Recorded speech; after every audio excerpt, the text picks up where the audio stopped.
Hello and welcome to another edition of the Paranormal Concept Show, exclusive to the Paranormal UK radio network. I'm your host, Paul Rook, and as always, I am joined up in the studio by Kerry Greenaway and Richard Clements. Hello, guys.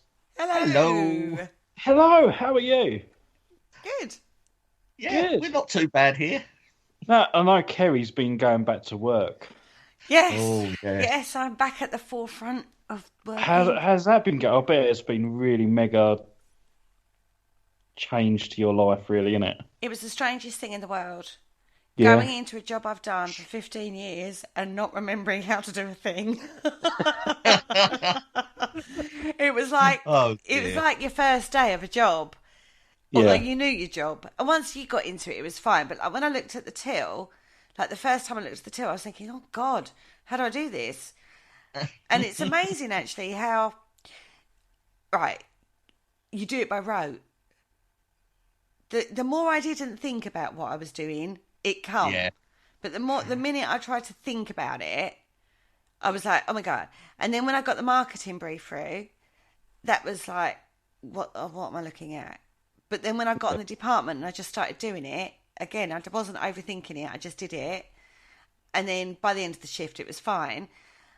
And so, yeah, it was very busy. I will say that. People were still a bit confused as to why, if they'd had the vaccine, we still had to have a certain amount of people in store. But I've had the vaccine. Yeah, I know, but it doesn't matter. Oh, I can So we've had imagine a few of because those. Um, and then, yeah, the normal issues of people not wanting to wear masks when they should wear masks and stuff like that. But other than that, everybody's been so appreciative and happy that we are now back at work and working. I'll Mm. turn my phone off. Yeah. So bear with me, callers. Your call is important to me. There we go. there you go. Yeah, no, so it's good. And it's really good. For me, it's good to feel that level of normal, Yeah. that purpose of getting up, going and doing my day job, and then having the routine of what I would do when I get home normally. Do you know what I mean? That has been, well, I feel so much better in myself. Good. Oh, that's good. It's good to have you sort of back out and about and sort of getting back to normal, I think. Just feel more And, motivated. Yeah, it just well, feels. yeah. It's a really strange. It's just I can't express enough how, if, although it hasn't been traumatic in what we would normally class as trauma, Mm. Hmm. this whole pandemic has had traumatic effects on a lot of people, whether or not you've worked through it or not. The fact that you would normally work, even though you've been paid, it's like, if somebody had said to me, you get pretty much a year where someone pays 80% of your wages and you can sit at home and do what you want. Yeah. I would have gone, God, yeah, that sounds amazing. Yes, bring it on. But when it's under the circumstances of how it's happened, it's actually been quite traumatic for the people that have had to work through it. That has been very traumatic for them. The worry and the stress of this virus, and I tell you, this is going to have long-term psychological implications on people. And Oh, Course I it would is. totally agree with you there, Kerry. yeah, It's sort of, it's, it's sort of like just trying to get yourself out of the rut we've sort of like got ourselves in. Because a year is a long time mm. for uncertainty. It's still And, ongoing though, if you think about well, it these yeah, days. that's right. And we've even got more uncertainty in the future, Mm. sort of like I know we're all glad to be out and about now, but we've got next winter to come, and if this sort of goes anything, and if this follows the path anything like the flu does, well, hmm, Yeah. We shall yeah, see. That's We shall it. see. And we're not out the woods yet. I mean, we're talking pretty UK perspective here. But hmm, worldwide, when you look at other countries and what's happening in other countries, this is a global trauma that's yeah, going on. And, Mm. psychological trauma that's going on. And I can understand to a degree why people are fighting for an explanation for it and jump into conspiracy theory kind of viewpoints and stuff like that. Certain things don't seem to add up when you look at them. It's a very strange time that we've lived through. Hmm. And we're not out of the woods yet, and that uncertainty in there. no, So just be aware of your mental health. for anybody out there listening, and talk. If nothing else, talk to Yeah. people. You know what I mean? And seek the help if you need it. The isolation side of it shouldn't be underestimated for people. Yeah. And now all of a sudden you've gone from being isolated to being thrust out into the public again. I mean, we've all had a mental well-being check at work before we started work, basically to sort of gauge our anxieties and our worries and stuff like that. Mine was mainly I can't remember how to do my job. That's my main worry. But then, like I said, once I got into it, it come naturally again and it was fine. But like when the girls come back, because obviously they're all on different shifts, we're having to give them a mental health mental health well-being check, just to try and allay any fears that they might have coming back after being isolated for extended periods of time. So it is something you need to be aware of, folks, is all I'm going to say. It might be opening up, but it's had an impact. Yeah. The world needs healing. It does. I want to break into a Michael Jackson song, but I think that might be inappropriate. Absolutely. But so jumping straight to the topic of tonight's show, we are talking about faith healing. Yeah. Ooh. And psychic surgeries and stuff like that. Yeah, again, we're delving into a world of belief and faith, aren't we? Yeah, which has sort of always been a sort of an undercurrent of our shows, isn't it? Sort of, being a paranormal radio show. I mean, to a certain extent, that takes belief and faith, doesn't it? Of course. Yeah, I think the whole faith healing thing takes faith to a new level, though. Yeah, that's certainly, to me, I've sort of come across only what everyone else has probably seen on the TV. Occasionally you'll see these sort of faith healers and stuff like that. And to be quite honest, I don't know quite what to make of it all.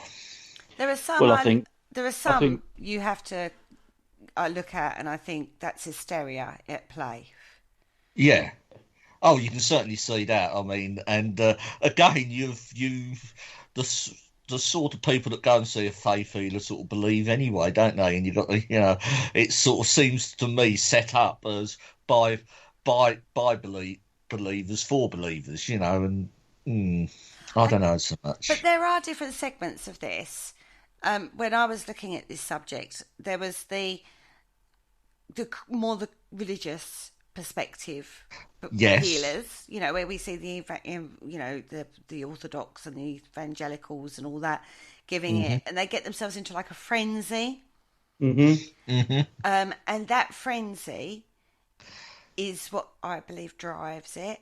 But you have faith because that's why you're going to that, because that's your religious basis, and they're doing that through the power of God, through the power of the divine, and they build themselves up into like it's whipped up into a frenzy with lots of, generally lots of music going on and shouting sermons and high energy emotions being played out in front of you and whipping the crowd up into that emotional thing. It's almost like a football. Football match, isn't it? Where you get the crowds all buzzed up and all that. And then you get picked on, and then all of a sudden the focus of attention is on you, and it's all of that sort of thing. But then there's another side. There's lots of different sides to this. The other side is the spiritual side, which is generally done very calm, very zen music, ting ting bells, incense. Very sometimes shamanic, might use drums and rattles and things like that. But it's very one-on-one. It's not a frenzied, hysterical situation at all. That's a completely different level. Then you've got like the general ones like, that spiritual side would also include things like Reiki and just hand healing and stuff like that, those kind of treatments. Then you've got the other side, which is actual psychic surgery, which is where they physically, allegedly, perform a surgery to remove something from the body without being invasive. Right? So let's first of all let's break this down. So let's look at the religious perspective at all in the first place, the frenzied one. Yeah. Right. Yeah. Okay. Now, I have to say, I've not witnessed this in the flesh, as it were, not actually been to one, but I've seen a lot of it on TV. Yeah. It seems to me, and this is just my personal opinion, that it is a business. And when you're selling and marketing a business, you're getting people to buy into the product you're selling. Yeah. Mm-hmm. To do that, you have to be highly manipulative. If you're selling an idea. Yeah. And that is where I feel that particular healing scenario hits. It hits high emotion, hysteria. It ties into a belief system that you've got, but in a very business-minded way. Yes, I must admit, some of the more sort of dramatic ones I have viewed on TV, it has been some of the bigger sort of names in this sort of field of faith healing. And they certainly do seem to have a big support network behind them. And certainly, yeah, it seems to be more financially driven than anything else. I don't want to undermine the faith of the religion or the faith within the religion itself. I think this is a very specific sect of that. So I don't want to undermine people's belief system in what they believe in that way. But when you take it to that level of what I've seen on, YouTube videos and God knows what else, and I would even say I've seen some exorcism videos the same. Mm-hmm. Mm-hmm. Yeah. When they've exorcised the demon, and it's very highly emotive, it's very dramatic, it's very psychologically telling, overpowering somebody.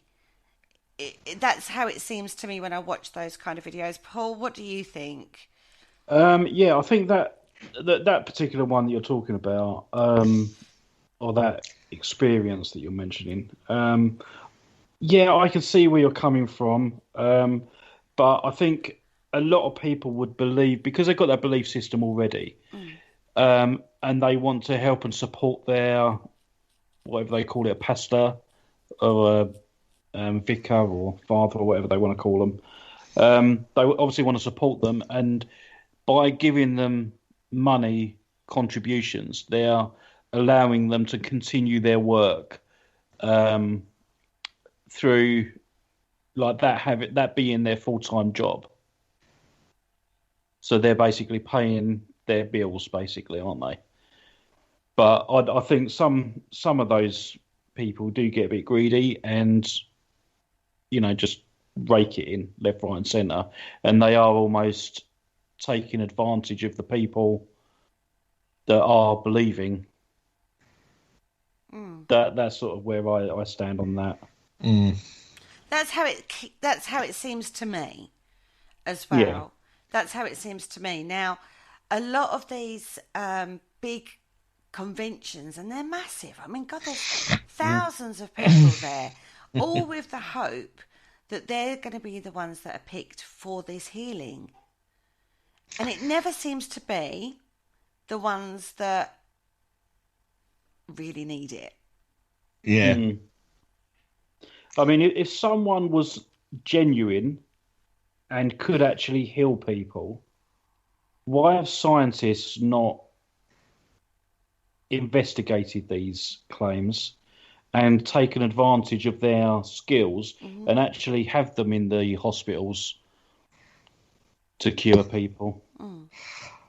Yeah, it's not as straightforward as they think it is, just by being able to lay hands on someone and go, "Oh, you're healed." When we get into work the like that. spiritual kind of healing, the quieter one, we'll come back to that point. But this particular kind of healing that we see out there, the miracle healing, I think they call it, no, far too noisy for a hospital. Come on now. Yeah, but no, my point is though, if it works and it is a genuine gift that they have, I say gift, but you know what I mean. Yeah. Or a skill that they have to cure anybody of whatever they come against, Why has science not been able to explain why they've got that? But then if it works, then why do they not have them in hospitals and places that they can actually be cured? Even if they set up like their own hospital, spiritual healing hospital, where people with disabilities can be referred to and cured. I do think there is a level of it's theologically it's very dodgy ground with the religion, when you tie religion into it, isn't it? Because the Bible itself sets a precedence on this. Jesus healed. He performed miracle healings. People who do this work, declare that God is working through them. They're not calling themselves Jesus per se, but they're saying that they're channeling God's energy and the divine energy through to heal the person in front of them on a religious perspective. This is the religion side, everybody. From my point of view as well, right? If that's the case and God could have done that, then it was a waste of time sending Jesus then, wasn't it? Well, he no, could have because we wouldn't have have just this. said, "Oh yeah, look, we'll give the power to John, Paul, Luke, and Matthew. You ain't got to bother going down there now. You can stay up here and watch them from here." The power of God. He could have given them the power, and they could have done God's work. He didn't have to send Jesus, then, did he?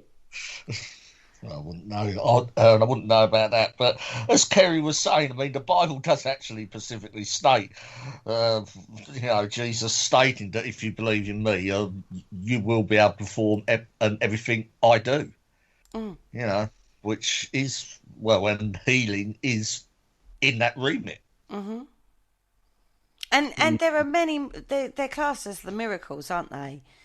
Of Jesus' healings. When you look at some of the things that he did, they're actually impossible, statistically impossible, that he allegedly did, if we believe the Bible. Well, yeah, sort of bringing the dead back to life is a bit, but again, there are cultures, specifically in Africa, that still believe that, even that extreme. Mm-hmm. So, okay, using that logic, then they should be able to not just heal people, but feed 5,000 people with a loaf of bread and a fish. Well, I think that everyone had food. They just didn't want to get it out because they didn't want to share. And then when Jesus showed the example of sharing, that then everybody started getting their food and their drink out and shared amongst all the other followers as well. So it ended up being plentiful. I think that's actually what happened there. And it was a lead by example kind of scenario. But this is the thing. This is people, sort of Christians, and especially the evangelicals. They do tend to cherry pick what they like from the Bible, and then if you come to them and say, "Yeah, can you feed?" they say, "Oh no, that actually means this." And it's like Jesus brings, healing. But you believe in that, but you don't believe in this miracle. They do cherry pick. Yeah. Mm-hmm. But Jesus allegedly told his followers to heal the sick and stated that signs such as healing are evidence of faith.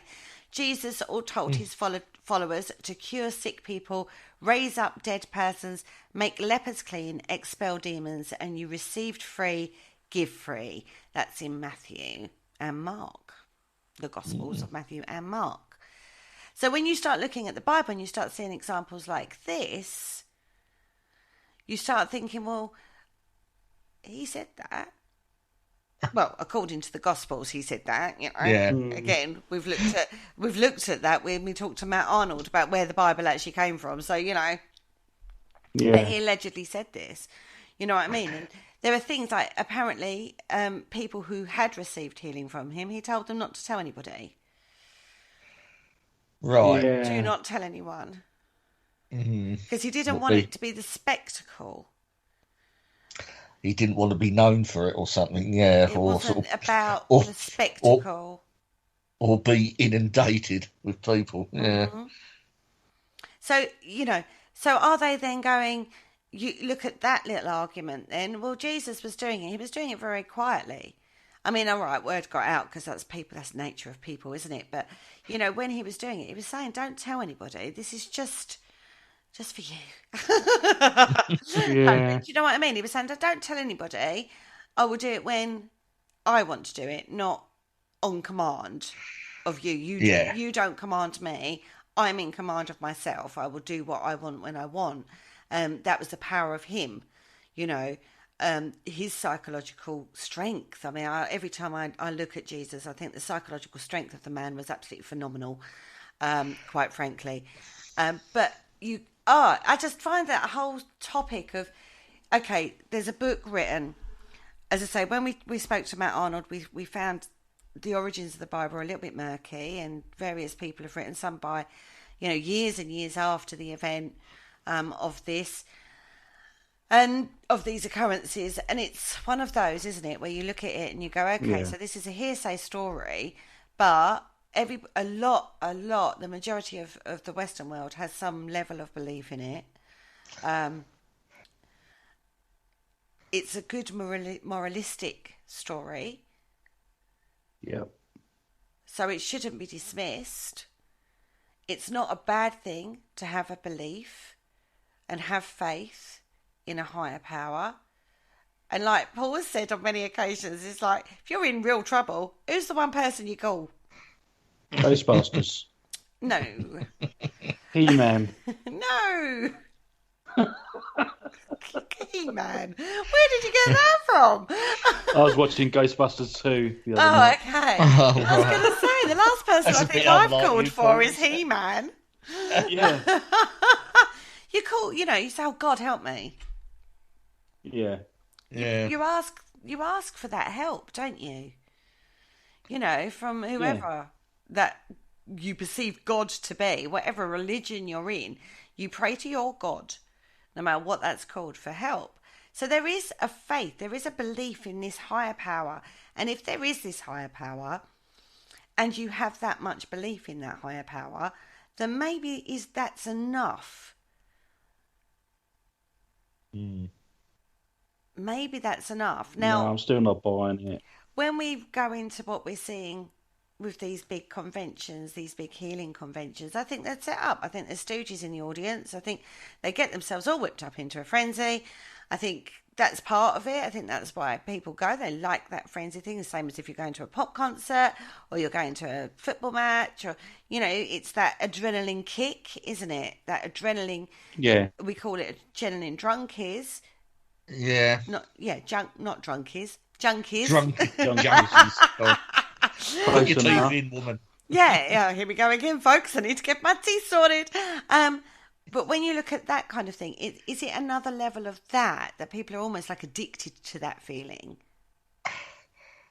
Yeah, I consider that. I mean, that's how cults work, isn't it? Mm-hmm. That's how cults work. So, yeah, I think you know, people can get addicted to the adrenaline rush. They do. They have done for different things, you know. And it just so happens that these ones we're talking about are adrenaline junkies for religion. Yeah. Well, yeah, and what you've got to remember is the people that attend these faith healing sort of services or conventions or whatever. I mean, they don't go every weekend. I mean, it's sort of like a community thing. You know, the faith healer is coming to town, so there'll be lots of different churches all getting together and going off and for a Saturday night out, I suppose, and just to and to be part of the spectacle. But you're also generally in need of healing. How many people are going because they're desperate? They're on their knees. They need help. Their last call of resort, I suppose, would be, you know, God, you think this man that's up on the stage and doing all of his thing is miraculously healing people? That's selling a lie.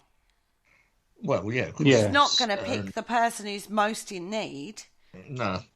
At the end of the day, we all have something wrong with us, don't we? I mean, you know, to a greater or lesser extent. So, yeah. No, I'm I can perfect. see that. No, you're not. I am. I don't have nothing wrong with me. Oh, good. When you Yes, come you down do. next week, and when you come down next week, Paul, we'll go for a bike ride. Be fun. Yeah, that's fine. Yeah. God, we nearly Go for a killed walk you in along the Rendle. Thames. We nearly killed you at Rendlesham Forest. Oh, I'm still here. It's a miracle. Oh, that is a Yeah. miracle. How we got him out that forest is a miracle. Yeah, that did need a bit of the divine to come in and help Definitely us get divine Paul round it. intervention. God, yeah. Or sheer willpower. Willpower, yeah. It was willpower that did that. So let's then look at that. If you get yourself into that strength of belief that God is going to heal you, can it? Can your mind heal you? Yes. This is where it does get interesting. It's the power of positive thinking. I think even normal physicians, doctors and scientists will say a state of mind, it's not a bad thing if you are ill. I mean, it does count for at least part of the process. If you are positive going into something, you do stand a better chance of sort of coming out the other side of it. I mean, yes, that I can see. But people still die of illness. Yes, I mean, but at the end of the day, it is part of the human journey, isn't it? I mean, you get well people, you get the sort of sick people. I mean, that is the way it is. It's the way it goes. I think the power of the mind, let's look at power of mind. There are some people around the world that perform amazing feats physically with their bodies. We know that if we treat our body right and we're at a peak of our physical health and we are mentally strong, that we can run for 26 miles, that we can do triathlons, that we can climb Mount Everest, that we can get entombed in a pillar of ice for days on end, like that weird guy. What's his name? David Blaine. Thank you. Oh, right, yeah. Yeah. Regardless of what you think of the man, he did it. He trained his body to be able to withstand those temperatures for long periods of time. He's mentally strong enough to do that. Yeah. I thought that was a trick. No. David Blaine is a magician, isn't he? He's Yes, a mentalist, and that's where he started. But then he started to do these physical challenges. Right, okay. I thought they were all... Isn't he the person that sat in a box? That's right. That's the one. That's the Oh, one. right. Yeah. I see. Yeah. And yes, you're right. He is a mentalist. He has done that sort of level of things, but his physical challenges, should we say, I don't believe are tricks. I think he's actually trained himself to do that, like being entombed underground for so many weeks or however long it was, being in a box above the Thames. He did, didn't he? Being entombed in ice in that was in New York, Times Square. He did. But we've seen other people do things like this. Not just him. Okay. The point is, you see people perform outstanding feats with their body because they trained them to that level of peakness. Now, I'm not. Yeah. I mean, to be fair, I'm not fit. I don't have a particularly healthy lifestyle in general. I'm not that bad, but I'm not that great. I smoke. I eat crap food because I like it. I'm a bit of a chocoholic, as we all know. Do you know what I mean? So my body is not at its peak fitness. No, but we've all got the body to be able to do all that stuff. Yes. We just need to train it. Yes. Yeah. Correct. It's like me sort of like going out on my fitness regime now. I bought myself a bike. I mean, I know where I want to get to, but there has to be a bit of work and putting and getting to that level. I mean, I'm not comfortable with the way I am at the moment, sort of fitness wise. And I've got a bit of the lockdown paunch, so that's got to go, unfortunately. And I knew this day would arrive. I've been putting it off long enough. But in that battle, you've got, which it is a battle. Mm-hmm. Half of that battle is mental battle. Oh yes, we all start well. I bought a bike. Yoo-hoo! Yeah, I've got I've got the desire. I know what my goal is, but getting to that goal. Bought a kayak, which failed miserably for all of us. Yeah, it was a sad day that was, wasn't it? I know. That's another story. It's very upset about sank. That, yeah. Before we even left shore. Yeah. Anyway, the mental battle of that. So we all start, it's like going to the gym. We get the gym membership, we get the outfit, we get the trainers. We go for the first 6 weeks or whatever it is, and we're ploughing away at the gym. We're doing all right. Starting to get a level. We're starting to see an improvement. But then, I don't know, something will happen on the night you normally go to the gym. So you go, I'll go tomorrow. Yep. Same as a diet. I know that's going to come. But it's the same as going on a diet, isn't it? How often do you start something? Yeah. So mentally, you have to have that mental fortitude, don't you? Yeah. Yeah. Which is difficult in a lot of us. And I can see why people sort of turn to religious belief, because perhaps it's safety in numbers as well. If you've got enough people around you, if you surround yourself with enough people, that can cheer you along as well. Well, they say that accountability is part of it, don't they? Mm-hmm. Yeah. They say that if you put it out there, you see a lot of people at the beginning of the year put out like their New Year's resolutions. I'm going to lose 20 pounds. Well, that's always part of the process of when you're going to sort of like go to the gym and buy a bike and lose weight. Like I've just sort of stated there, you tell everyone you're going to do it as well, don't you? Well, you do. I mean, you have. Yeah. Yeah, I know. In 6 weeks' time, if you've not been on that bike, me and Paul will be going, why haven't you been on your bike, Rich?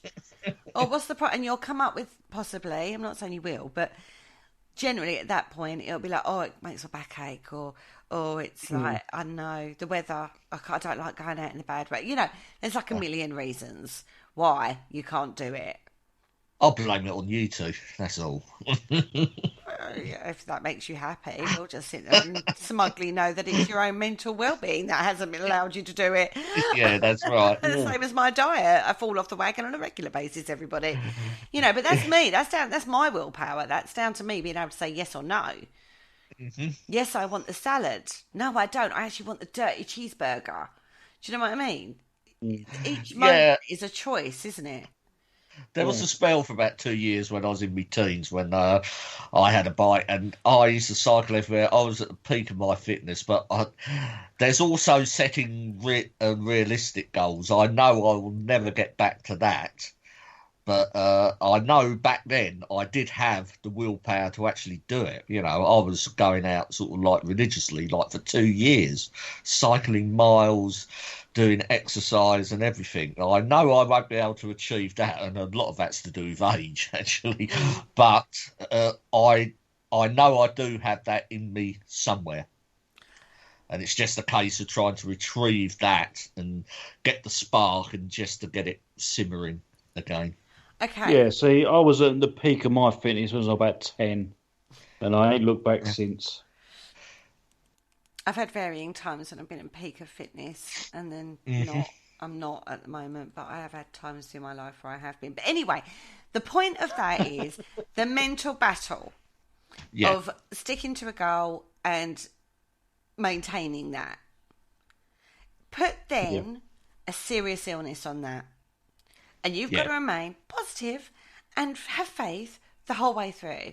Not easy to do. It's not easy to do. It is difficult. People do.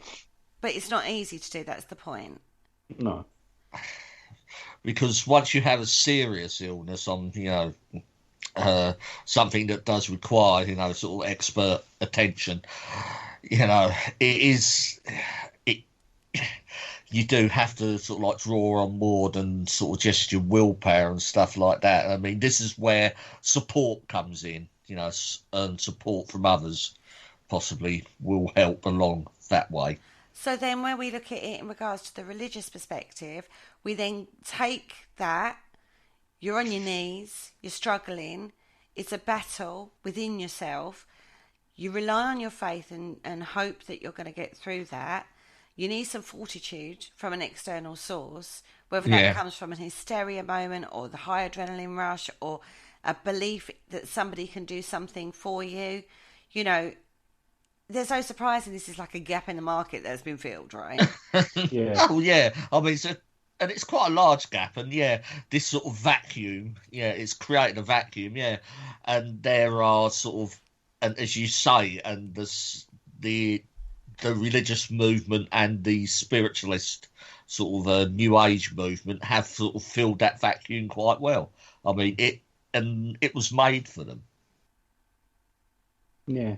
I wouldn't link the spiritual into this at this perspective, at this point. Well, I see that as something completely different. But but in the New Age movement, there is a lot of sort of healing aspects there, isn't there?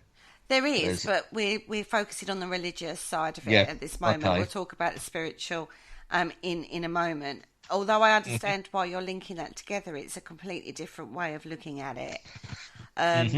Because religious belief is very different from spiritual belief. Yes, I would agree with you. In regards to like what we're talking about. Yeah. Personally. Okay. That's all. Because it's difficult because it is all like tied under the same banner, isn't it? Mm. But I don't know any spiritual healer that would say they could perform miracles. No, I say it's an area I don't know a lot about. Again, I've sort of not actually sort of been a part of any sort of spiritual sort of healing per se. I mean, I've done meditation sessions, which those were actually done as part of. I mean, it's no secret I did have a sort of like addiction issue when I was a bit younger, and yes, and there was meditation involved as part of the process. So I suppose I can actually say I've been through some form of spiritual healing process, and I believe it did actually help. But I don't think you'd ever have gone to a no God-based religion, a big convention, and gone, I'm an addict. God, heal me. And someone laid their hands on you and went, you are healed, my son. From the power of God, from the power of the Lord above, kind of thing. Yeah, you see them. I mean, there's one guy, he had his jacket off and he's whipping people with his jacket and they're all passing out. Yeah. They're all passing out with it. And I'm thinking, what? See, now, I've obviously started out arranging medium nights, and I worked with quite a few that claim to be healers. Yeah. And at one particular time, I had a really bad back. So I said, well, let's see how good you are. Heal my back. All right. And they did what they did, and it didn't do nothing. I've seen a few of them, and again, nothing ever changed. And it wasn't until I started going to a Church of England church for the my godsons to become a godfather. Mm. And I attended a healing service with the Church of England. And I went up and I thought, you know what, let's give that a go. I've tried all the other healers. This is a healing service, so let's give this one a go. And it worked for about 3 weeks. No pain whatsoever. So why didn't you go back? Well, I didn't need to because my back was all right after that for a little while. Only for 3 weeks. Only for 3 weeks. Yeah, but I'm not one of these people that are really religious. So yeah, I'm not, You're like most people like us. Yeah, you like to be a martyr to it, don't you? Yeah, a martyr to the pain. No, I'm a tomato to the pain. If I'd found something that had worked, I would have gone back. But I don't know if it was that or whether it could have just been the painkillers I was on. It's always, and you always have that doubt. Well, I mean, again, this is why it's always good to be an outright believer and to go to these, because you have no doubt. But people like us three, and if we went along, our doubt would probably override any potential benefits. I'm probably the most believing out of the three of us. Yes, definitely. In all honesty. Yeah. Because I believe in the power of rocks at the end of the day. Yeah, you've got all those rocks in your conservatory. And trust me, they have helped. Yeah, well, yeah. But anyway, so going on to the religious thing, I see, personally, Paul, I would have gone at 3 weeks out of pain. I would have gone back. Maybe I will. I don't know. We'll see. Because it's an interesting experiment, if nothing else, isn't it? And if you've got 3 weeks out of pain, so you can see how addictive that could be for somebody who's in a lot of pain. Yeah. And that's another show out of that. Yeah, definitely. And we can get another show out of that. Yeah, well, maybe we could. Yeah. So I can understand why some people would fall into it, believe it. But then it makes me wonder, is that when that doesn't work, does that shake their belief? I wasn't chosen to be healed by the powers that be. You know what I mean? They always have a get-out clause, don't they? They say, well, if it doesn't work, sort of just pray that little bit harder. I think a lot of problems with these faith healers is they can sort of, if they perform something on an individual and it doesn't work, the faith healer can say, oh, you just need to have more faith. There's a bit of a get-out clause, and I think a lot of them use that. I mean, I definitely think you need to have a positive attitude with what you're going through. I think I acknowledge that's incredibly difficult with someone, when you're going through pain day after day or extensive treatments, particularly in the Western way of treating people. It's very sterile. I know nurses and doctors are doing their best, but, they're performing some very invasive treatments on people for varying illnesses. I'm talking about varying illnesses for this, and it's very difficult, isn't it? It's very hard to it's a very difficult one to call. From what I've seen, as I say, on these varying, the big religious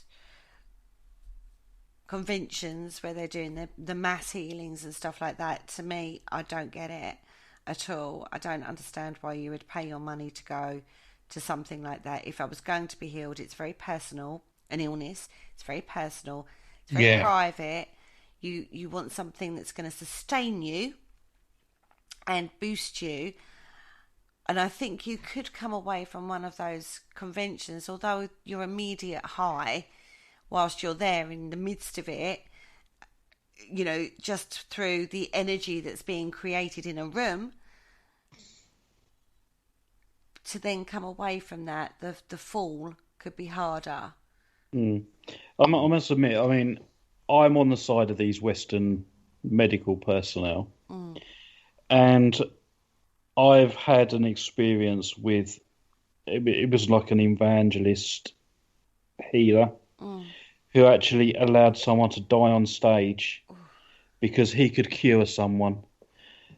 Personally, because of that experience, I do believe that they should all be banned. Shouldn't be allowed to practice at all. If you're putting people's lives at risk, don't do it. That's my personal opinion. Well, yeah, if there's something that extreme that's happened, well, yeah. But they'll say it's a complementary medicine and you shouldn't give up Western medicine. No. You should do both. Yeah. Any healer of their worth would say it's complementary to doctors and nurses medicine, not give all that up and then I'm going to heal you. You know what I mean? That's a big red flag to me. But anybody that says this is complementary, we can do this alongside your treatment. It's not going to interfere with any treatment the doctor's going to give you. But we can work alongside that and work with you. And this is actually where spirituality comes into this. This go down the road of then spiritual the more spiritual healing, which is again is generally very calm. It's So I can see the benefit of doing that because I mean let's face it. I mean even acupuncture yeah, is something that Western medicine have acknowledged that does help, but it also runs alongside medical treatment. yes, I've had that. Yeah, Yeah, and I same and I here. do I've and had I it. do understand when it comes to healing about it healing mentally, getting your spiritualist body aligned with the chakras and all that sort of stuff that you know more about than I do. So I get it from that point of view, but as for physical healing, it can't be done. I don't believe it. I think, right, from a spiritual perspective, we look at it in we look at the body in four parts. We look at it mental, emotional, physical, and spiritual, and it's about getting the balance between those four. So if you're mentally traumatized, it'll affect your other areas. Yeah. Yeah. Yeah. Same as if you're physically traumatized or ill, yeah, it's going to affect your other three areas as well. So it's about getting the balance, the energetic balance right between all four. So certain issues can have an impact on other areas, right? So for example, I have psoriasis, well known. It's a skin disease, it's a skin problem that I've had. I've had it lifelong. It's part of my DNA structure, so I'm never going to get rid of it. But when I'm mentally traumatized or anxious, overly anxious, because we all suffer, I suffer from anxiety, my skin will flare up. Well, yeah.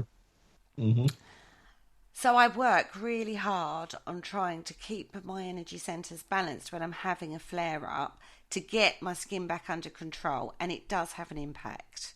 It's not immediate, it takes time because obviously trauma happens and you have to work through that, part of that healing process. Yeah. But it does work. It does calm it down again. And generally now I've dealt with this for a long time. So generally I can get it under control quite quickly before it becomes a major issue. But that's something I've learned over 50 odd years of dealing with that condition. I know what triggers it. I know how to deal with it when I'm having a flare up. I know what I need to do. I know generally what my triggers are now for my skin. So but this is a lifelong condition. You learn to manage a lifelong condition. And I've done that partly through spirituality. Yeah. I meditate more. I work through those issues. I find out what my triggers are. I break it down. I do a lot of self-talking, a lot of self-examination of what's going on. That kind of thing. But that's one specific thing. When I had irritable bowel, really bad, I dropped to like 6 stone in weight, couldn't keep food down. It was horrendous. Had a lot of time off work with it. Had all that, went down the medical route, the Western medicine, had every test under the sun.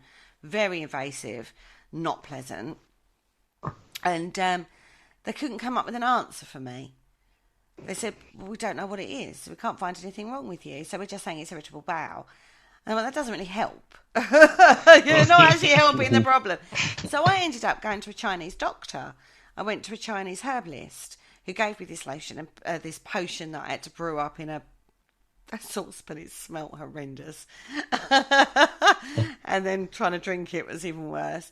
And I had acupuncture that complemented that. And that, within 3 weeks, my IBS was under control. And I started to learn how to manage that illness, because obviously I now I know I've got a tendency to IBS. I know what foods I can eat, what I can't eat that will trigger it now. But again, that's been going on for quite a long time. But when I first had IBS, it was really severe. And the doctors, the Western side doctors, bless them, they did the best they could for me. But they work by a process of elimination, don't they, generally? Yeah. Well, yeah, they sort of say, right, we'll start here. If we don't find it here, we move on to the next process and the next process, yeah. So going from a Western medicine, at that point in my life, I'd actually lost complete faith in Western medicine and gone more for the you know, the complementary medical route, as it were, like the herbal doctor and the acupuncture and things like that. So when I look at it, there are conditions I've had, like when I had pneumonia.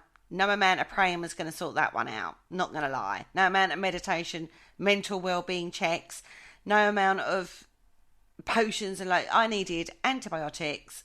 Seriously, Western medicine all the way, folks. Do you know what I mean? So when you start looking at it, you've got to be very careful, haven't you? Yeah. Oh, yeah. I think, you know, half the battle is they've got to include you in it as well. You know, you can't sort of just sort of offer yourself up. You know, I think, oh, yeah, you know, it seems to me with the spiritual sort of way, you know, it's a two-way street as opposed to the more of the religious faith healing. They, you know, it seems to all centre around the faith healer instead of the people trying to be healed. Right. Run that by me again. How do you mean? The spiritual sort of way to sort of like for healing, it seems to be a two-way street. You know, I mean, you have the practitioner and you have, you know, the person that's going there to be healed, but you both need to be on the same wavelength. You know, you've both. I mean, the person that's going to be healed sort of needs that sort of needs to work with their healer. As opposed to where sort of faith healers, the sort of like religious types, they tend to take all the glory for themselves, and you know, it seems to be all centered around them. Whereas a good I healer, see what you mean. Yeah. It's get it right like that, you know. But as I said, that certainly makes more sense to me, the spiritual path as opposed to the faith healing part. But then that's part of what I was getting at with the healing mentally. It's almost like giving you a way of working out how to balance your body yourself and manage your body so you can get into that peak of physical fitness again. And the thing with the sort of like the big faith healing rallies, there's a lot of pressure on people who actually go up, I should imagine. A lot of pressure. So what do we think? Is it a placebo then? What we're seeing? Is it like all of a sudden that your belief in the person that's performing the healing and your faith in God, do we think it's almost like the self-responsibility is actually put onto something else, isn't it? A bit like what you said. You're almost placing all your faith and all your focus on the person that's going to give you the healing and believe that God is working through that person. And then do we think then that is enough to give you the belief that you are healed? I mean, I think that works for some. They do say, you know, if you've got a sort of like a problem, you know, just give it away. You know, you don't have to keep it.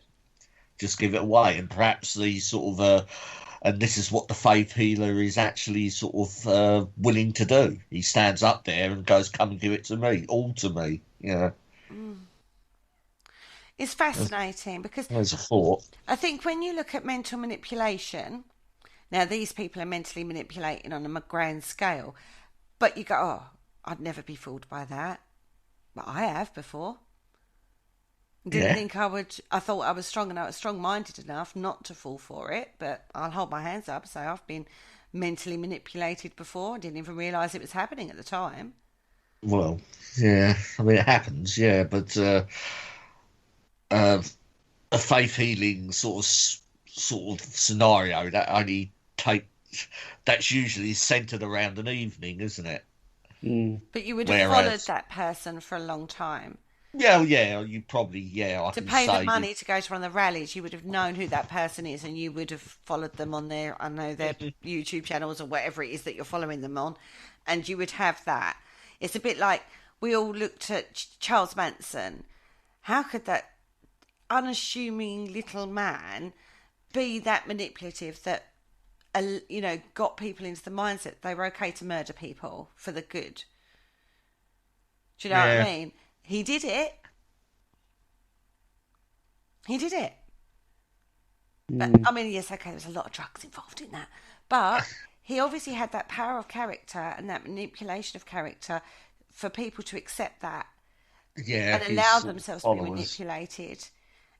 And I bet if you'd sat down any one of those before that and said, would you be manipulated into killing somebody? Would you be manipulated into being raped? Would you be manipulated into this? They would have gone, no. Yeah. Oh, yeah, it does happen. It does happen. You know, we've seen, what was it? Waco was a very famous one, wasn't it? Of a cult. They all committed suicide at a specific moment. Yeah, towards the end, wasn't it? Yeah, David Koresh, wasn't it? The Waco incident. I think we all remember that and the outcome. Yeah. Exactly, and that was manipulation. Yeah. So and there's a lot of other. That demonstrates one person can be that mentally manipulative on a group of people and affect a action. Is it enough for an individual to heal themselves through power in that way? That's the question on the table. Well, yeah. I don't know. I found it very difficult to find anybody who had had that kind of healing. Yeah, I heard loads of testimonies that I didn't believe from various people. I thought they were all stooges to say the word, to be fair. Or people that are easily led, you know, because there's a lot of people willing, you know, to sort of like go up and, but I go back to my sort of like original sort of statement is there must be a lot of pressure on the individual that goes up, you know, that's to be sort of healed. Because if you're at one of these faith healing conventions and people are going up and getting healed and you're chosen, I mean, and you say you've got a malady, and you know, and you're not going to want to be the one at the end saying, "Well, I don't feel any different." True. And if you've got lots of other people around you saying, "Oh, I'm healed," and you're not going to want to be the fly in the ointment. And there's a lot of pressure there as well. It's like peer pressure, isn't it, almost? Yeah. There's a lot of pressure there as well. But could that be enough to actually affect a change in your physical well-being? Could that actually be enough to heal you? I could see how it would, because if you tell people that you was healed and that much, and then you started to believe it, the second you start to believe it, your mind is positive thinking. And positive thinking is something that can have an effect, a positive effect, on how you feel. So in a roundabout way, yeah, it can. Mm-hmm. It's a difficult one, isn't it? When you start looking at it, ethically, is it wrong that they're, you know, putting a positive? A lot of people say it's a very positive effect on people. This belief. You have that. I mean, your traditional sort of medicine will say it is wrong, but nobody really does have the monopoly on who can cure who. No one has that monopoly. I know sort of modern science will say, well, it's us, and any serious, well-balanced person would know it's us. But no, I mean, especially in the West, we have freedom of choice, and we can all go where we like to get healed. Mm-hmm.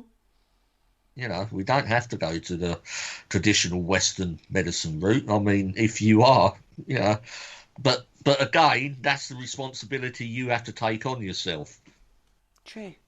And there are plenty of like faith healers. I mean, I saw a lady who was actually in New Zealand, and she was a faith healer, and she said that she had cured people of all sorts of conditions, and was actually shocked that the scientific community wasn't looking at this and going, okay, this is what you claim, let's really look at it. She was quite open to being looked at in that way, but nobody was taking her up on it. Well, no, because it's... On that bombshell, we've actually come to the end of the first half. Okay. Believe it or not. We're going to come back after the break, and we're going to go down the more spiritual perspective, the one-on-one, more gentler, shall I say? Or is it? We'll find out right after this.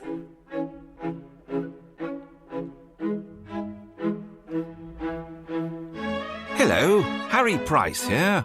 If there's nothing me and my friends enjoy more here on the other side, it is to sit back and relax and listen to the Paranormal Concept Show, right here on the PAUK Radio Network.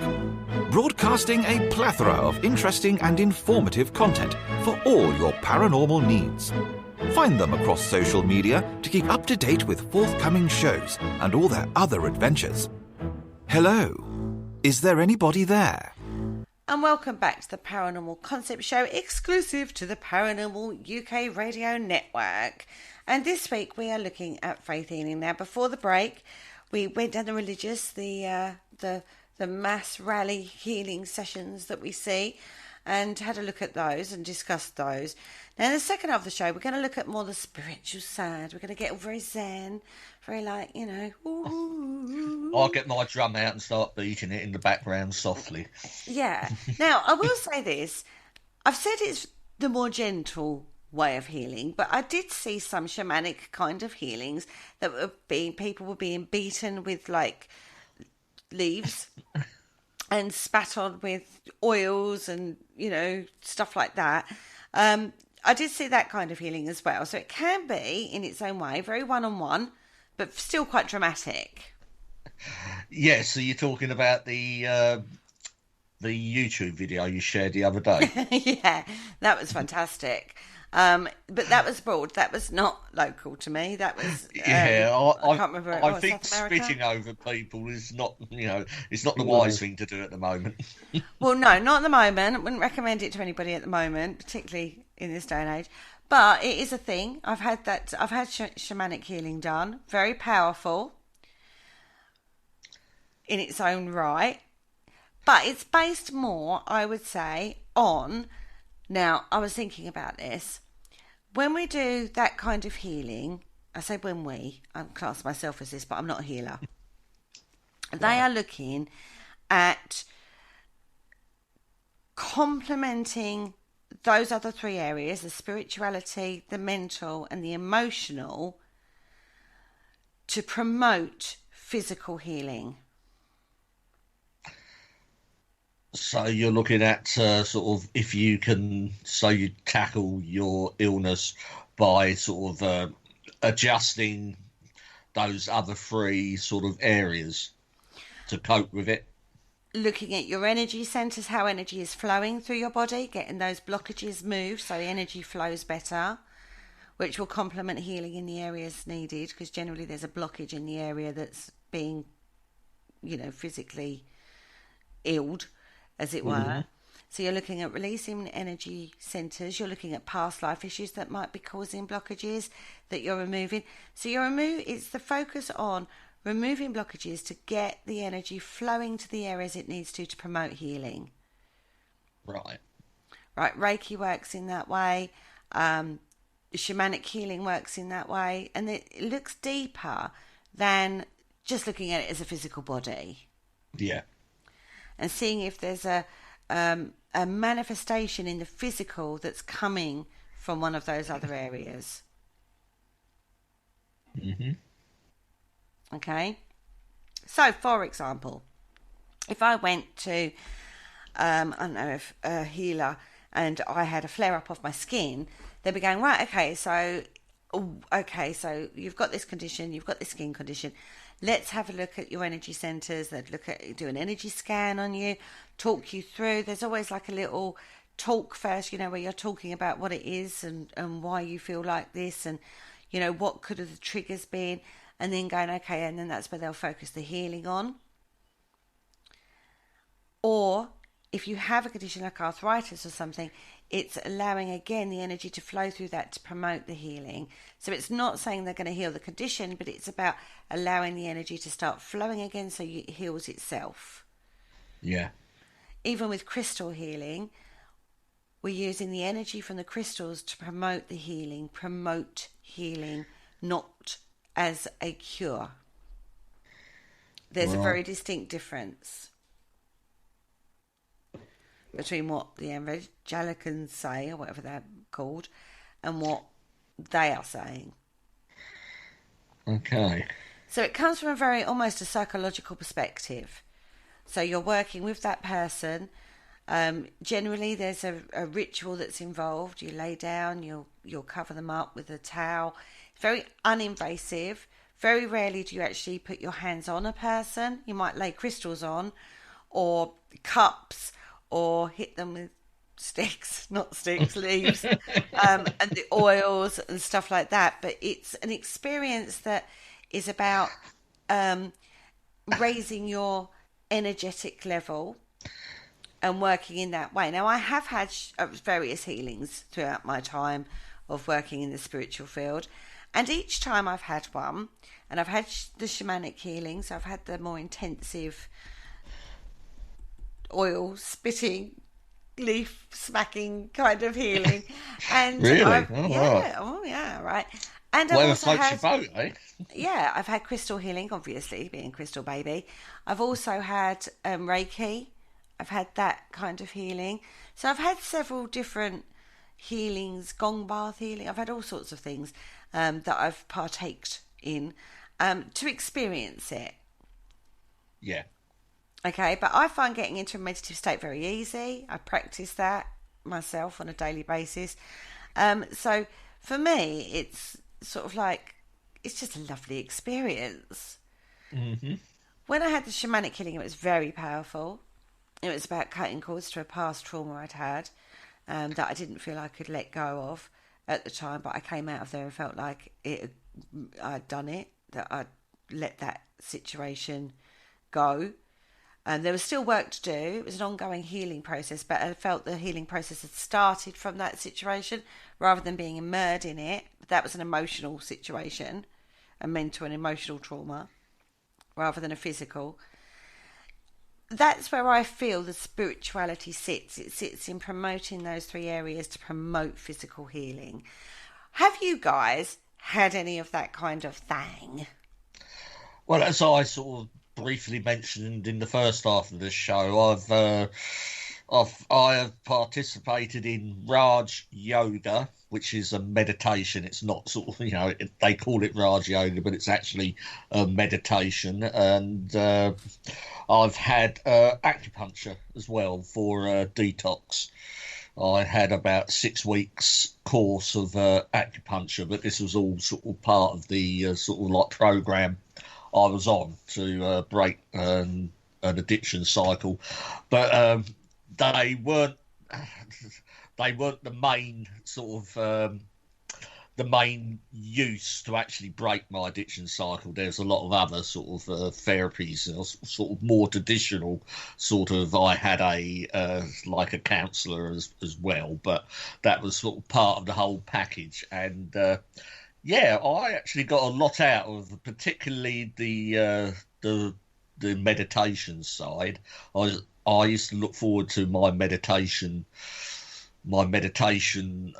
appointment once a week, and the acupuncture, I wasn't too sure about that. She just stuck loads of pins in my ears, and we used to sit down, listen again to relaxing music. I used to tend to fall asleep during the acupuncture sessions, but the meditation was good, and we also done a bit around staying in the here and now, the power of now, which was quite popular back then. Mm-hmm. Paul? Yeah, see, I'm still not going to buy it.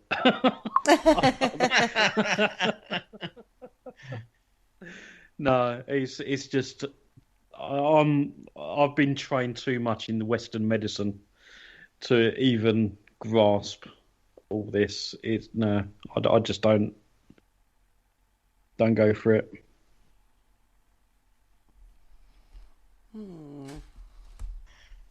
So what do we think then? I mean, what do we make of this? Because as I said, there are lots of different types, lots of different types.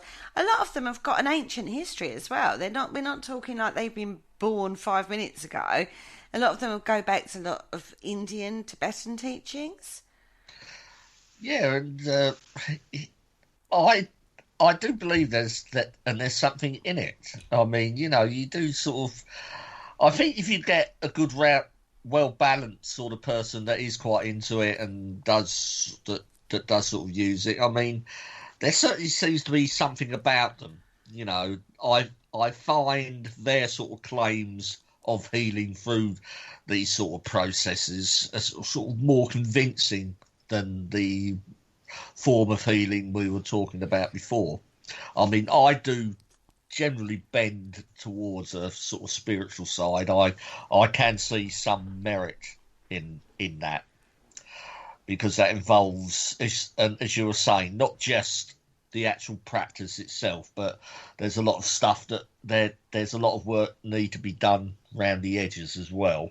So, you don't go there with a false sense saying, well, I'm going to have this one, I don't know, sound bath or gong bath, and I'm going to be cured. You'll go and have that, but you will have to come away from it and sort of work on other areas of your life as well. Mm-hmm. So they're good for highlighting areas that you need. Yeah. Yeah, and there's sort of, it seems to be a bit of a, I mean, even during medieval times in sort of like the Western sort of world, we look at those as barbaric, but you can see where it comes from, because they were sort of like split the body into sort of 4 erasmas, didn't they, or humours and stuff like that. So you can actually see a bit of that in that. But the old style healers would look at plants and the local area and put them down to the elements. So you would have fire, air, water, and earth, and your illness is looked at. So, like, if you had a fever, for example, they would say that your fire humour was too much, so they would treat it with water element plants to bring the fever down. So it'd be like watercress, for example. Yeah. They would use those. That's how they sort of would view it. It's quite ancient. So, like, if you was lacking in iron, they would get an apple, put iron nails in to infuse the apple with the element of the iron that you're lacking for anemia, for example, and then you'd eat the apple, not with the nails in, you take the nails out, obviously, and then you'd eat the apple to increase your iron levels, things like that, which is earth. Iron is earth, right? Yeah. So that's sort of how they would work. That ancient medicines nowadays, we have a pill for iron, don't we? But back then, that's how they would do things like that. And it was very rudimentary, and they used to look at urine a lot. They used to look at your water a lot, a bit of a fascination with urine. Yeah, and urine and stools, wasn't it? Yeah. Yeah, they said you could do a lot of healing by looking at that. But that's more like the early stages of scientific healing, isn't it? That's the early, sort of very early origins of where science would step in, and then as we learnt more, urine is very telling, isn't it? There's a lot of things they can tell through your urine. Absolutely. Even now, how many times you go with an ailment, it says, I need a urine sample. Yeah. So there is a lot of things that's the early stages of like medical healing, whereas like regards to the other kinds of healing, that's an energetic healing. It's about, again, the energy flow going through and, working on those blockages that occur in the body through those other 3 areas to release, because you hold certain things in certain areas. So, like, right, for example, going back to the IBS thing, without getting too graphic. When I get anxious, my initial anxiety sits on my chest, so I breathe differently. Right. Okay, so I find myself panting almost, and my breathing's a lot faster. If it gets too bad, it'll go into a panic attack. Yeah. If it's a longer stretch of anxiety, it sits in my solar plexus, which is just underneath my breastbone, and it will sit there. So when I work my chakras, Now, obviously, it's after the event or before the event or daily. I do this. You're working on your chakras and releasing those chakras so they're open. So if I get a situation where I feel anxious, that chakra's flowing nicely, so it doesn't get blocked there and cause the panic attack as serious as it was. And there are various things you can do, like breathing techniques and stuff like that. So when you start feeling anxious, you start breathing, you start, there are various techniques that you can use to help keep those energy points flowing. So it doesn't go into full-blown anxiety attack, full-blown IBS thing. It doesn't go into full-blown breathing problem. It doesn't go to that level because you've learned to keep your energy centers open and flowing. Mm-hmm. Okay? And that's part of what that process is through the healing, is opening those energy centers and getting that energy flowing back through the body. So grounding is rooting out all the negative energy and accepting the positive ions from the earth. So it's that flow. And when we talk flow, it's not a one-way flow. It's not just coming from above and flowing down through.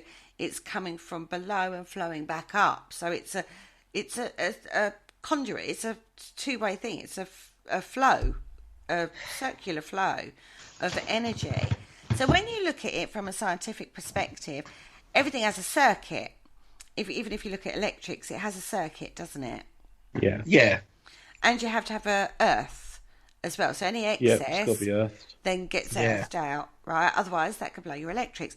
It's the same kind of principle, but on a physical sort of centre. And we have lots of them. Everyone talks about the main 7, but we have lots of different meridian points throughout, which is when I was talking to Mark Manley once, he said, why do I still feel my hand? Mark's got, he had polio when he was younger, got a disability in his hand, and he feels his missing appendage. Yeah, well, yeah, sort of. Yeah, I've heard about that with like phantom limb syndrome. Yeah, phantom limb syndrome, exactly. And it says because the energy centre is still there, the energy flow is still there, even though it's not physically there. Your body is still recognising that. Yeah. So that's why you kind of feel it still. So it's not physically there, but the energy flow would still be there. Because you're a spiritual being in a physical body. Energy is not physical. You can't see energy. No, generally, no, you can't. You can see the effects of it, but you can't actually see it. Yeah, no, I get where you're coming from. Yeah. Do you see what I mean? So when I'm working with crystals, I can feel their energetic signature. We talk about unique energy signatures. Everybody, every physical person, every single person you meet has a unique energy signature. That's what makes us all unique. We'll all have certain traits, human traits, the fight or flight response. We have those, we all have certain baseline signatures, but our personalities are all so very different. That's what makes us unique. And crystals are very much the same. So when I'm feeling with crystals, they've got a baseline signature, like all lapis will have it, all amethyst will have it, but they've also got their own energy signature overlaid on top of that as well, their own little personality. Now, when I work with crystals, you're tuning into those unique energy signatures that work with your energy signature to affect a change. Now, does this work? No scientific proof of this, right? This is woo-woo, complete woo-woo we're talking now. Right, there's no proof of any of this. None of what we've talked about today has any real proof. No. There's been many studies done on this, but it does seem to have an effect.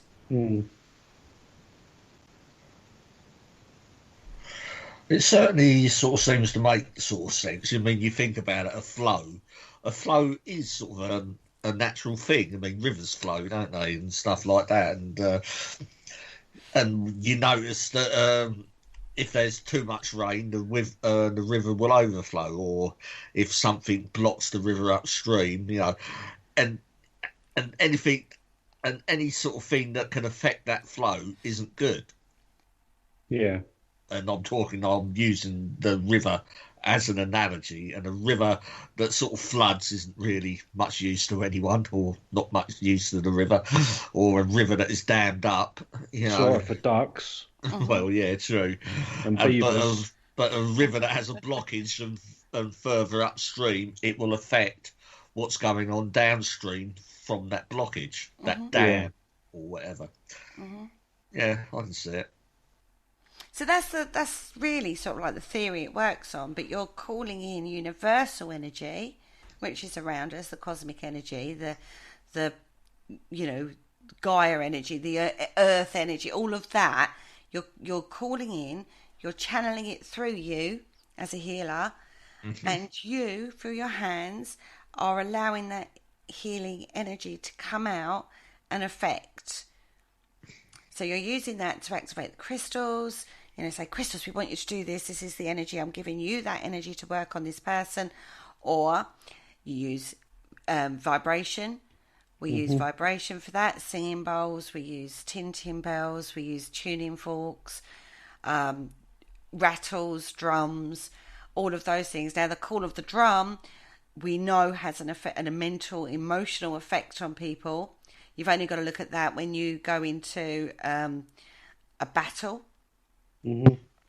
or how a cannon makes you feel when a cannon goes off. Yeah. That you feel that vibrational energy in you. It's set to a specific intention. Like recently, we've had I don't know if you guys watched it, but bless Prince Philip, he's passed recently, and they did a lot of cannon salutes. Yeah. Now, the cannon salutes were done as a mark of respect and to mark the passing of Prince Philip. Very sombre. Yeah. Right? That's the intention. The intention to do that was to mark the respect for this man that's passed. Nobody who listened to those felt that intention. You knew the intention. You're focused on that, the intention of that. That is the focus of it. So your will, your intention, is what you are directing that energy toward. Purely magical thinking, right? Yeah. So if you go into a spiritual healing, your intention is to have a shamanic healing, or have a Reiki healing, or have a crystal healing, or that's your as a customer, that's your intention, that you're going to have this healing. And then the person is using the energy. Oh God, there's hundreds of different sorts out there, people. There's like I've seen dragon healing. I've seen Ayurveda healing, pranic healing. There's so many different ones out there now. But they're all the basis of it is using energy in a specific intention to work on the energy centers within a person's body. That's the basis of all of them, no matter what name you want to give it. But they also have very individual energy signatures. So if you went to a mind, body and soul experience day, there'll be several different types of healers in that hall that you could pick from. You could have several, but you would feel differently because the intention of the energy that they've put towards you is different. And the person who's worked that energy has its own unique energy signature. So what resonates with one healer, you could go and maybe have a Reiki healing with one healer, doesn't feel right, didn't seem to have much effect. Go to a different one, but their energy focuses better on your energy. Do you see what I mean? Yeah. So it all depends on who's focusing their energy, the way it's focused, all different things. But say you could go to a hall and have healing from every single person, then you'll feel differently after everything. You'll feel totally zen by the end of it. You'd feel away with the fairies, totally. But it's about raising your vibration and getting your energy flowing again, which is why when you see people come out of healing sessions and the testimony will be, I feel lighter, I feel enlightened, I feel joyous, I feel calm, I feel happy, I feel different. So you never can actually tell whether or not a healer is any good or not. You have to try them. From a skeptical point of view, you can't say whether or not one healer is better than another because they've got a big cop out as, oh, well, he don't vibrate on your frequency. He don't work with you, so you could go see another one. Right, so go to Western medicine. I could go and see a doctor and say, Doctor, I'm having these problems. And the doctor says, okay, we'll send you for this test, this test, this test, and this test. Yeah? And you'll see the specialist and he'll come up with one explanation and treat you for that. And it don't feel right. So you get a second opinion. And the second opinion changes things because his experience is different. But isn't that just based on... Isn't that just based on experience and training? Because at the end of the day, a doctor that works for the NHS in the UK has a specific standard of training. But you can't deny that certain Western medicine, we're talking about, Western medicine, some of them have a sixth sense. Yeah, but then you could still turn around and say, well, that doctor's rubbish because he don't know his stuff. No, it's not. I wouldn't say that. No more than you go, well, that Reiki healer was rubbish, whereas that Reiki healer was great. So there is a certain amount of intuition that is employed even in Western medicine. Yeah, you need a sort of patient, doctor sort of confidentiality. Well, not confidence, nothing to connection. Do with I'd say it's a connection. Yeah. And you hear of doctors having, some doctors having a better bedside manner than other doctors. Yeah, but then that's you could still quite easily turn around and say, well, that doctor's got a bad bedside manner, but that doctor, he's lovely. He talks to you till the cows come home. Okay, yeah, so but that could be. But that is down to your personal choice, and you can still see the level of skill that man's got. But you can't do that with a healer. But you can't do that with a doctor either until you've gone through the experience. Yeah. Can you? But the level of standards are still there. There is a level of standard, yeah, but there's still a level of standard. I always say you can teach people the tools and what they are, but you've got to then use them to gain the experience to get the best from those tools. And some tools you'll work better with. Like, for example, you could walk into a room full of amethyst. They'll all have a unique energy. They'll all have a baseline energy signature. One will call to you, and that's the one you'll work best with. I've had rattles. I can't work with rattle energy. That doesn't resonate with me at all. So I don't work with that. I've worked best with crystals, which is why I work with crystals in the same way as tarot decks. You'll work better with one deck than you would another deck. So it's exactly the same principle. So doctors have a level of intuition when they're working with a patient. Yes, they've got their baseline, medical learning in the same way as you all go through the same Reiki attunement. But the end result is you take those as a tool, whatever way it is, and move forward into that realm. Yeah, so one doctor might literally be great at remembering everything that was in a textbook and go by the book of what he learned in medical school, but then another doctor will have learned exactly the same thing, but his intuition will lead him in a different way. I can certainly see that, yeah. I mean, you get experienced doctors, it's not all... Well, a fair bit of it is knowledge, but they had to have an intuition as well. Otherwise, surely it wouldn't work properly. Exactly the same way as you wouldn't go into a healing with somebody without any form of training whatsoever. It gets passed on. So like I say, if you go through, example, Reiki or shamanism, there's a process before you set up and start healing people. You don't just say, right, I can't sit there and go, right, well, I've had a shamanic healing, so now I can do that. There's no way I would do that because you are messing with energy. You've got to know what you're doing with it. Yeah. Yeah. So healers don't just pop up and go, oh, I think I'll do that today. You know what I mean? I know the theory of a lot of them, but I've not gone through that process myself. Oh, I bet there are some that have just popped up and gone, oh, I've done that. I can do that now. Oh, possibly. I'm not going to say there isn't, but generally they would have gone through that process. So of learning and how can you attunement. then spot the ones that haven't?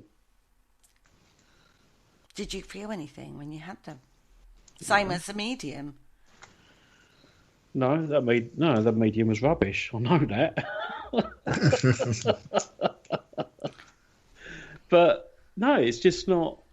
No, There is a board in regards to, I can't remember what it's called now, but there is an association to you have to prove yourself before you can be on the board. Like you can be approved, and then you get a certificate saying that you're part of this association.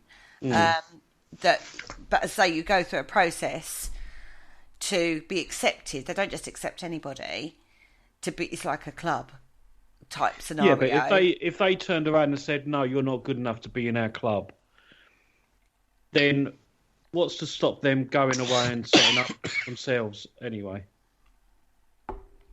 There isn't, but not being funny, a spiritual healer in the realm that we're talking about is not going to kill anybody. But they've got they've got the possibility of doing that, surely. No. If someone goes to them thinking that they can cure them and then they just end up dead. But like I say, they would never say that they're there to cure. They would never, ever say that. With a doctor can only practice in the UK as under the GMC. Because they're administering medicine. Yeah. Well, But so you're not are administering some of these, medicine. maybe not the spiritual healers, no. But when you're talking about Eastern medicines and stuff like that, they are. What, like the Chinese doctor and stuff like that? Yeah. But Yeah. they have to go through a learning process. It's not just you can't just buy a load of herbs and then having said that, I've actually done a herbology course and it did say you can now administer, and I was like, no way would I even think about it. Well, It's just like an online learning course. Do you know what I mean? No way. At least with a doctor, you've got the GMC to fall back on. With a healer, you haven't got that. No, but as I say, it depends on what type of healing you're looking at. If you was looking at going to, like the Chinese doctor I went to, did have a lot of qualifications, should I say. Now, I could have bought them off the internet for all I know, but it was a chain type one that was set up in the precinct that I went to. I wouldn't just go to sort of like a backstreet doctor, no more than I would go to a backstreet herbalist. So you use your discernment, but no spiritual healer is going to turn around and say, I can cure you Would of you an say ailment. spiritual healers? I mean, you know, are they sort of more attuned to actually sort of getting their patients in the right frame of mind? Sort of a lot of sort of stuff they seem to deal with is emotional as opposed to physical. Emotional, mental, and spiritual. Spirit, yeah. So you're looking at psychological traumas and stuff like that, and you know, even down to past lives and you know, things like that. So yeah, in that way, they're promoting healing by focusing on the areas that need to be healed that will affect the physical body. Yeah, I get it. Even if you went with a physical ailment, they're just using energy. They're using energy to promote healing. Not ever would say they could cure you. Not like the religious ones where you come and be healed and be cured. I've cured people. No. You wouldn't hear them say that. Right, okay. They'll say we can help, but they would never say they could cure. Because they can't. They can't prove that they can. So you would not claim something you can't prove. A medium, if you go to a medium in exactly the same way, you'd go to a medium, some you resonate with and come out and go, God, she was spot on. And others you think, God, she was, no. Unfortunately, by then you've paid your money. Mm. Unfortunately. But, you know, it's you can't measure it. It's one of those, you can't measure it. Mm. You can only measure it in how it made you feel after you've had it. I know the experiences I've had that I've gone to people that I know, that are well known, that are very good at what they do, and it has had an impact. It has affected me to the point where one time I changed my life. It literally allowed me to let go of a situation that I've been holding on to. Was very, very cathartic. Emotionally felt like I could move forward where I didn't feel I could at that time. Another one, the sound bath one I had, I didn't actually have that for any specific reason. I just wanted to experience that. And again, very powerful experience. Felt very different when I came out of it. Experienced things in that sound bath within the meditation that were very interesting. Acupuncture and the herbologist guy, that was ingesting a potion effectively. But again, very, reputable. I went to a reputable source, and I believe that did more for me than the Western medicine. I'd lost faith in Western medicine at that point when I had that. Mm-hmm. And I believe that put me on the road to recovery. I've had, healing after a medium night where they were doing healing. And I said to you before when we were talking off air, where it was just like a little 10-minute session, and she told me where the problem was, and she was right. How could she know that? I didn't show any external symptoms of that problem. That was a problem with my knee, but I wasn't limping or anything. It was just really painful, but I wasn't limping. And she sort of went, "Oh, you've got a problem with your knee." How did she know that? Because she saw you come in. But I wasn't limping or anything. So when I sat in that chair, she didn't say, "Oh, where's your problem?" I just saw a nice gentle healing, please. She went, "Oh, you've got a problem with your knee." It's like, yeah, I have actually. Yeah. We'll focus on that. Okay. But you said you knew this medium. Thank you. No, this was on just a spiritual medium at a spirit church. So there's a platform medium worked, and then afterwards they were doing healing. Did you go on your own? No, I was with a couple of friends. So could they have mentioned it? I can't remember. I doubt it. It's not the sort of thing we were talking about. Then, isn't it? But yet you're so very sceptical of this, and yet you have a 3-week period where you had no pain in your back after going through some form of healing. Yeah, but I'm not saying it was them that did it. I don't know. It could have been the painkillers. But you on the painkillers after the 3 weeks? Not during that 3-week period, no. So the 3-week period you had that healing, you weren't on painkillers? No. And then after the 3 weeks, you then went on painkillers? Yeah. So it weren't the painkillers then, was it? Well, they helped as well. But you said you weren't on them after the 3 weeks of that healing session. Oh, no. No, it was just one session. Yeah. And then I said, did you have painkillers in the 3 weeks? I was pain-free for that 3 weeks. Yeah, and then that 3 weeks... Yeah, but it could have just been coincidence. Could be. But then again, it might not have been. You didn't go back to see, did you? No. But I'm off the painkillers now anyway, so it's all right. Yeah. It all worked out for the work best. It all worked out in the end. But maybe it would have worked out quicker if you continued. And maybe it couldn't. And maybe it might not have. Don't know, because you didn't try it, love. Yeah, very optimistic there. It's one of those, though, isn't it? You either buy into it or you don't. Again, faith and belief. Do you believe that that's going to work for you? I've got a very spiritual perspective, so whenever I go for one of these sessions, in whatever manner that takes shape, I'm very open-minded to the experience. And I have that spiritual belief. I have a belief and I have faith in spirituality and in energy centres and in all that stuff. I have a belief in that. So, okay, so look at it skeptically. Look at it psychologically. I already have a belief in it, so it's going to work, right? Mm. Right? Yeah. No different from somebody who believes in an evangelist up on the stage to heal them and he has an effect. Yeah, but as I said, with the experience I had, I'm not putting it down to the church. But you can't not either. Well, I don't. Yeah, as I said, it don't. I don't. It's not that I've got a strong belief in it. So there's no way it was the power of Christ and all that. No.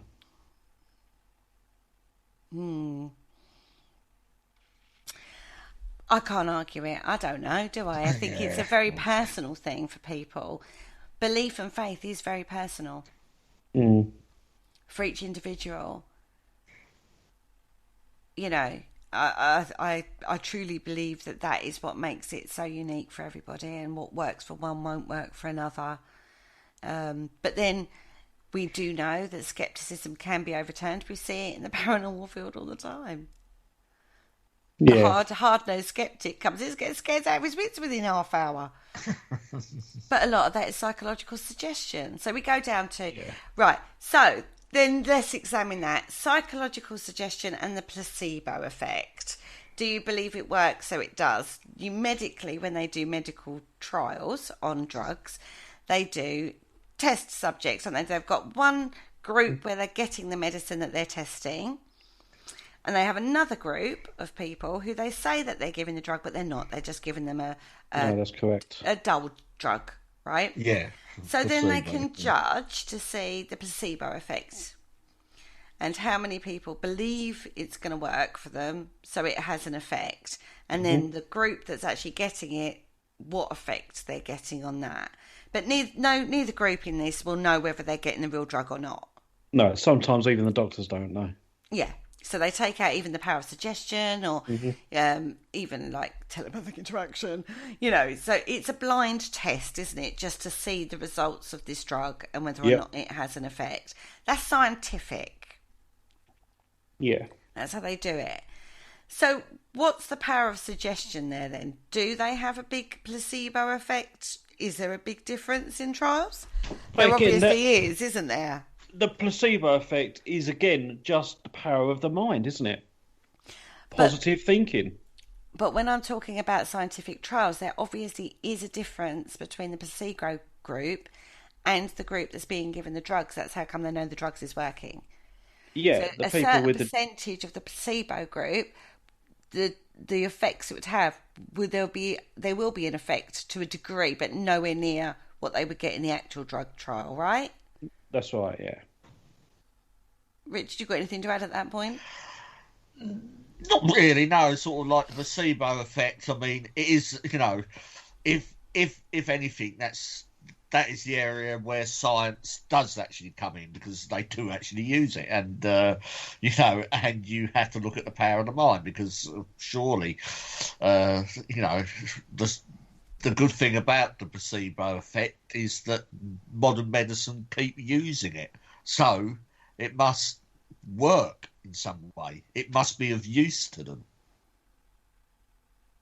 Well, it gives them a judge, but it also does it does give them an indication of that in effect. Yeah.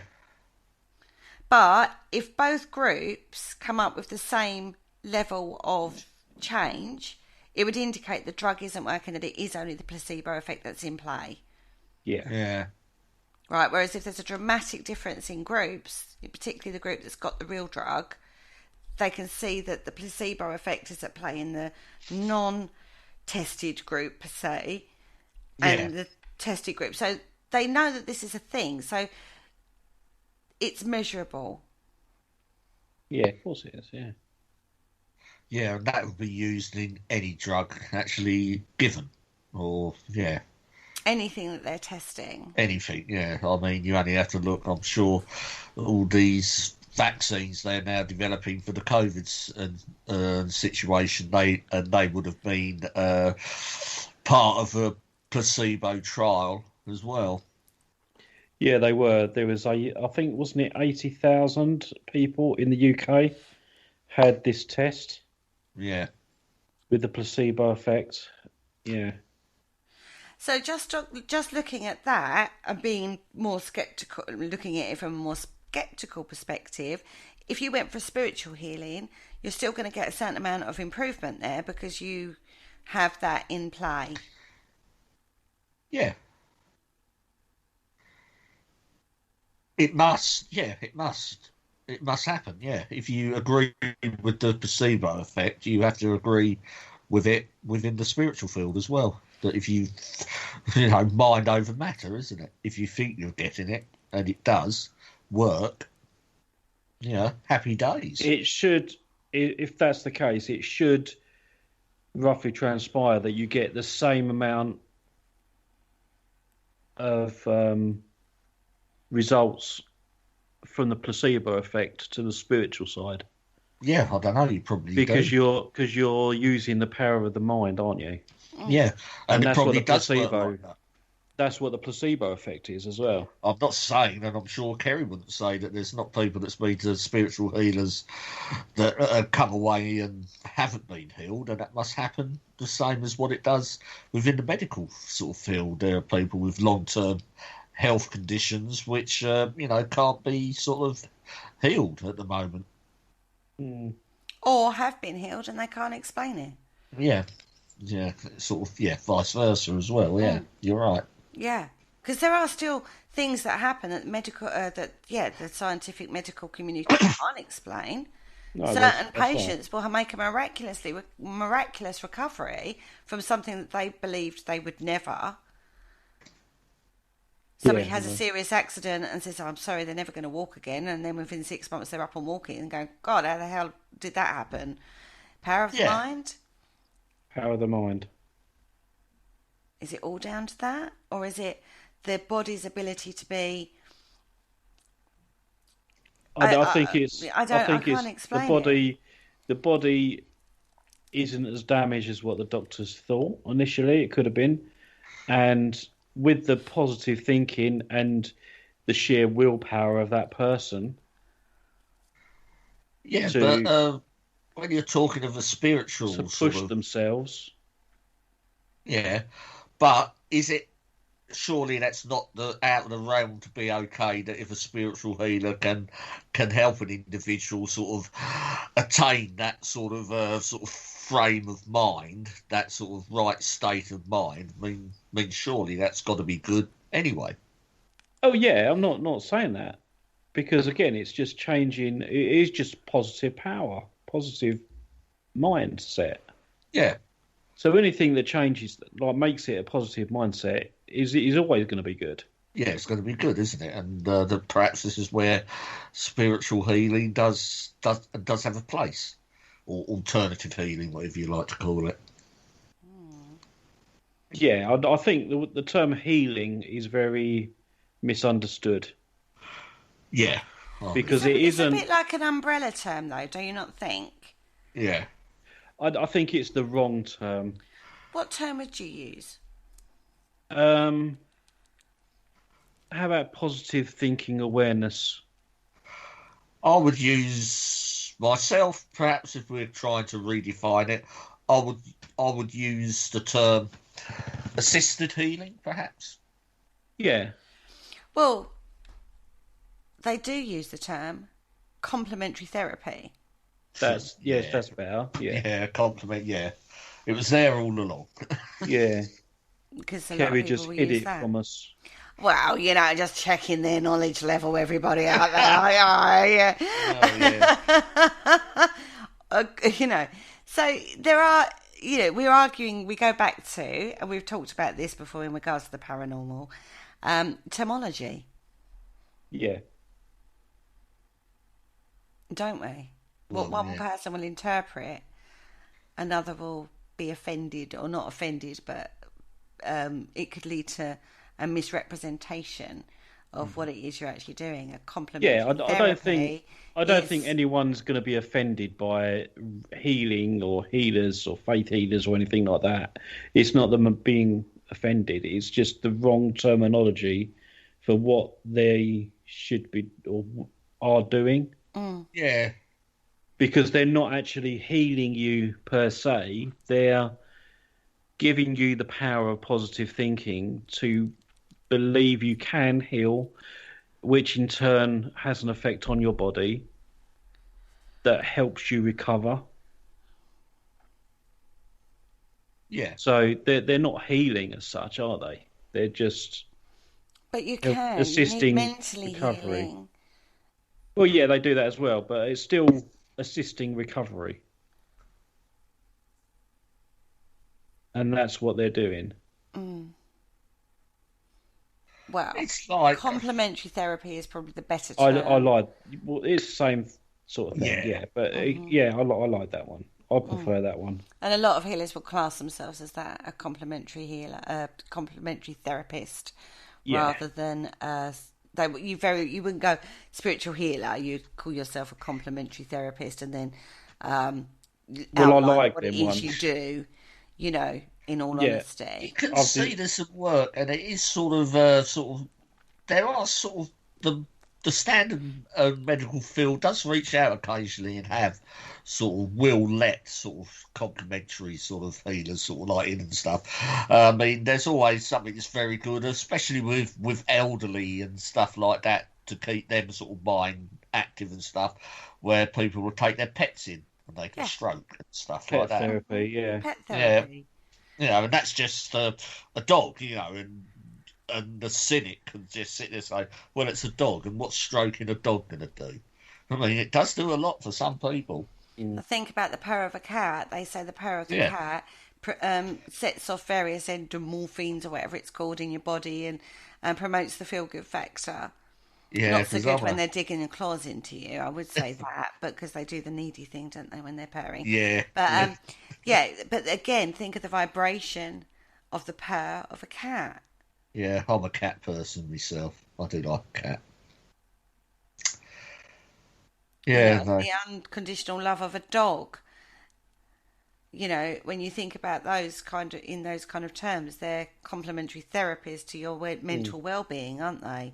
I mean, I know that certain hospitals now and GPs will actually recommend going to maybe have a complementary therapy like Reiki or acupuncture. I mean, we Yeah. talked to Gareth Hughes, and he Yeah. was saying that they are moving more towards that than they ever have been.